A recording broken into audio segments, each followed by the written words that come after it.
So ladies and gentlemen, are you ready for some stories? All right. Let's give it up for our first storyteller. Let's give it up for Phil Dack. Phil Dack. And you're more than welcome to do the jump up, or I can escort you with the door. That was a great jump up. Thank you. Let's give it up for our first storyteller, Phil Dack. Excellent. Thank you. Thank you. If I start talking now, you want to start the clock, right? I get a quicker heart. Okay. Wow. There you are. Okay. You can see no one from up here at all. I'm just talking to a black shadow. Okay, so we'll assume that we're starting to time. So I'm going to talk about Rochdale College, and it's neat because a lot of you are younger and you probably don't know about Rochdale College. But Rochdale College was 1970, and Rochdale College was a new, ugly apartment building downtown Toronto. It was 16 stories. It had been set up as a student residence and a free university by CMHC. But what had happened is that it had shifted quickly to become sort of a counterculture center. It was the Chelsea Hotel. It was Haight-Ashbury of Toronto, the center of the counterculture, the center of innovative theater, the drug center for Canada, really. It was an awesome experiment that had happened, and dropouts and draft dodgers, everyone lived there. I had been given a complimentary apartment. I'd been head of the student council at U of T that was right there.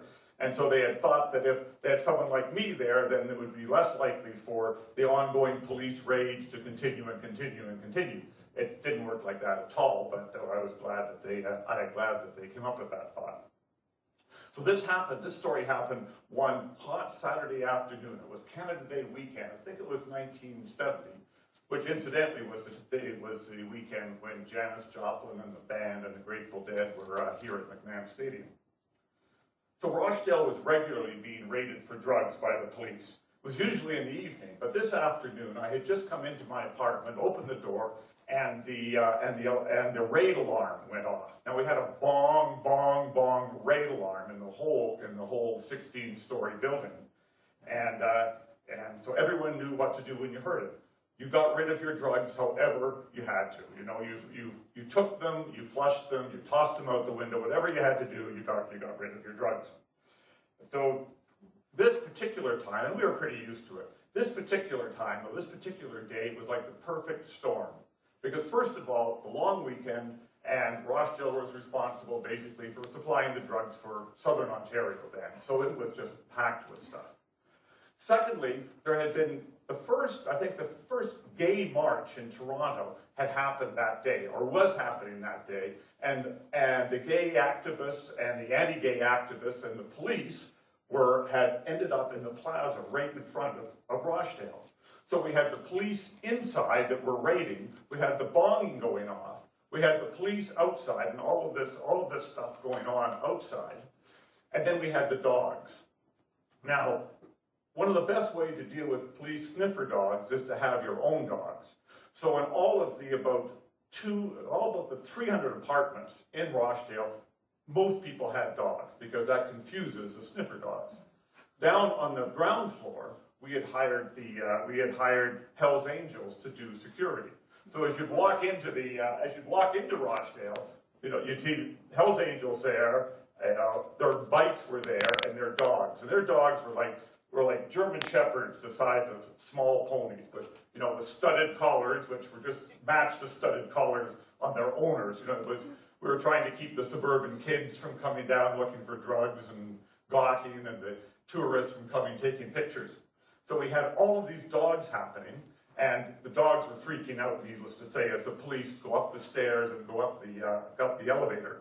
And of course, we had a drug squad in Rochdale, and the drug squad put out cayenne pepper and put out rabbit urine and other dog urine all around to confuse the dogs. So it was getting totally, totally crazy. So to top off this extravaganza, all of this stuff that was going on, there was, as I said, one of the best ways to get rid of your drugs is to flush them down the toilet.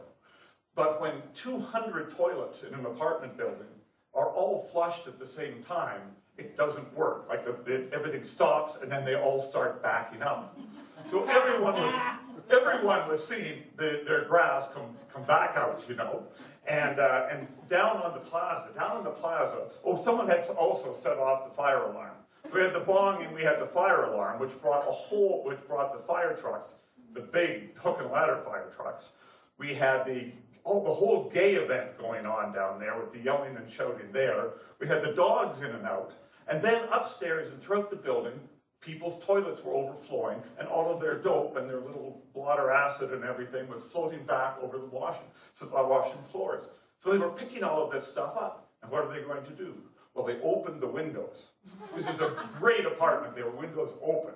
They opened the windows, and they were tossing their grass, and there was a lot of it. They were tossing their grass out. It was floating down over the police, over the dogs, over everything. And we're standing back there, and of course, everyone's out there smoking dope also.